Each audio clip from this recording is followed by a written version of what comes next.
ప్రస్తుతం హైటెక్స్లో సీఎం కేసీఆర్ మాట్లాడుతున్నారు. ఆ లైవ్ చూద్దాం. కనిపించిన తల్లిదండ్రులు ఎంత ఇంపార్టెంటో సఫాయి కర్మచారులు కూడా మనం శాల్యూట్ చేయదగిన వాళ్ళు చేసే సేవ తక్కువ కాదని చెప్పి నేను మనవి చేస్తూ ఉన్నా. వారందరికీ మన ప్రయాస, మన బాధ, మన మైల, మనదంతా కూడా మనం విసర్జించిన ఆ విసర్జన అంతా కూడా వాళ్ళు భరిస్తూ ఉన్నారు. వారికి తక్కువ బాధ వాళ్ళు కూడా సాటి మనుషులే కాబట్టి వాళ్ళకి తక్కువ బాధ కలిగే విధంగా కొంచెం సెల్ఫ్ డిసిప్లిన్ చేసుకుంటే, కొంచెం స్వయం నియంత్రణ ఏ ఇంటి వాళ్ళు అక్కడ చేసుకుంటే ఎంత గొప్పగా మనం మనుషులుగా బతకవచ్చో, ఆ మనిషి ఉండాల్సినటువంటి ఆ గొప్పతనాన్ని ఎట్లా ఆపాదింపజేసుకోవచ్చో ఎవరికి వారు అందులో ఉన్న తాత్పర్యాన్ని మనం వివరించి చెప్పగలిగితే చాలా సంతోషమని మనవి చేస్తూ ఉన్నాం.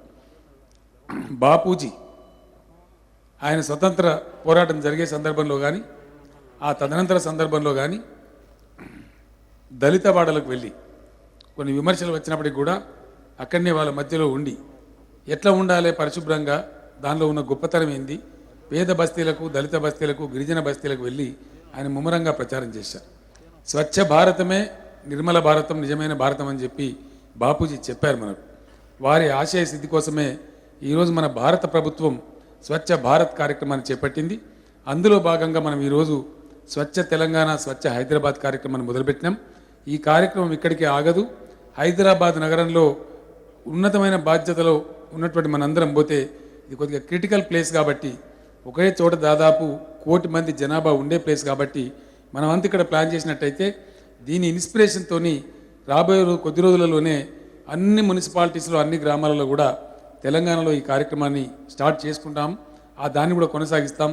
గ్రామీణ ప్రాంతాలకు, మనకు దిగువన ఉన్నటువంటి అర్బన్ లోకల్ బాడీస్కు అంటే మున్సిపాలిటీస్కు హైదరాబాద్ కార్యక్రమం ఒక స్ఫూర్తి కావాలని చెప్పి నేను మీ అందరిని ప్రార్థిస్తూ ఉన్నాను. దత్తాత్రేయ గారికి నా ప్రత్యేకమైనటువంటి కృతజ్ఞతలు. ఎందుకంటే మొన్ననే జంట నగరాలకు సంబంధించిన గౌరవ ప్రజాప్రతినిధులు, పార్లమెంట్ సభ్యులు, శాసనసభ్యులు, శాసనమండలి సభ్యులతో ఈ కార్యక్రమానికి సంబంధించి వివరాలు చర్చించుకున్నప్పుడు వారు